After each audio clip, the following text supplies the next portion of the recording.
പ്രിയമുള്ളവരെ, പരിശുദ്ധ ദൈവമാതാവിനോടുള്ള കുടിയേറ്റ ജനതയുടെ ആദരവും സ്നേഹവും വണക്കവും പ്രകടമാക്കുന്നതിനായി അമലോത്ഭവ തിരുനാളിനോടനുബന്ധിച്ച് നാം കഴിഞ്ഞ വർഷം ആരംഭിച്ച മരിയൻ തീർത്ഥാടനം ഈ വർഷം പൂർവാധികം ഒരുക്കങ്ങളോടെ നടത്താൻ നാം ആഗ്രഹിക്കുകയാണ്. ഡിസംബർ മാസം 5-ാം തീയതി രാത്രിയിൽ ചെമ്പേരി ലൂർദ് മാതാ ബസിലിക്ക പള്ളിയിലേക്ക് നമ്മുടെ അതിരൂപതയുടെ 5 കേന്ദ്രങ്ങളിൽ നിന്ന് തീർത്ഥാടനമായിട്ടാണ് ദൈവജനം ബസിലിക്ക പള്ളിയിലേക്ക് വരുന്നത്. പരിശുദ്ധ അമ്മ നമുക്ക് ദൈവം തന്ന ഏറ്റവും വലിയ മാതൃകയും അനുഗ്രഹവുമാണ്. തിരുസഭയുടെ മാതാവായ പരിശുദ്ധ കന്യകാ മാതാവ് ഒരു വിശ്വാസി എങ്ങനെയാണ് ജീവിക്കേണ്ടത് എന്നുള്ളതിന് സ്വർഗം തന്ന ഏറ്റവും ശ്രേഷ്ഠമായ ഉത്തരമാണ്.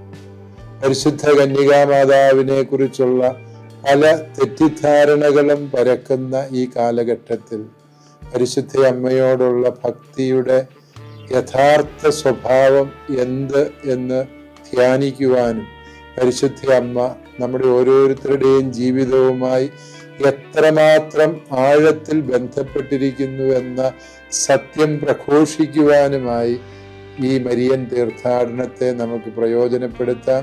ചെമ്പേരി ലൂർദ് മാതാ ബസിലിക്ക പള്ളിയിലേക്ക് നടത്തുന്ന ഈ തീർത്ഥാടനത്തിലേക്ക് നിങ്ങളെല്ലാവരെയും ഞാൻ ഹൃദയപൂർവ്വം സ്വാഗതം ചെയ്യുന്നു.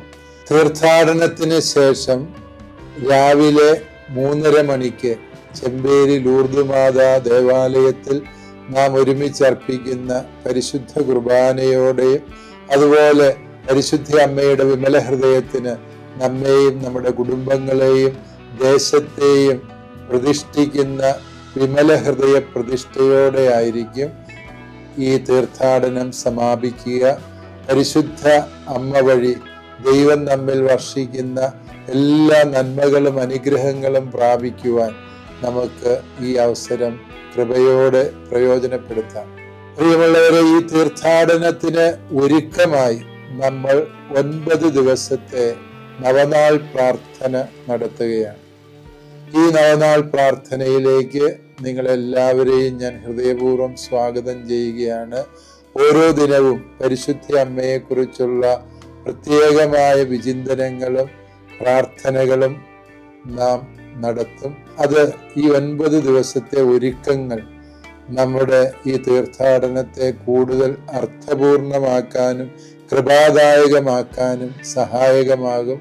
നിങ്ങളെല്ലാവരും ഈ നവനാളിൽ പങ്കുചേർന്ന് ആത്മാർത്ഥമായി പ്രാർത്ഥിച്ചൊരുങ്ങി ഈ തീർത്ഥാടനത്തിൽ പങ്കുചേരാൻ ശ്രദ്ധിക്കുമല്ലോ.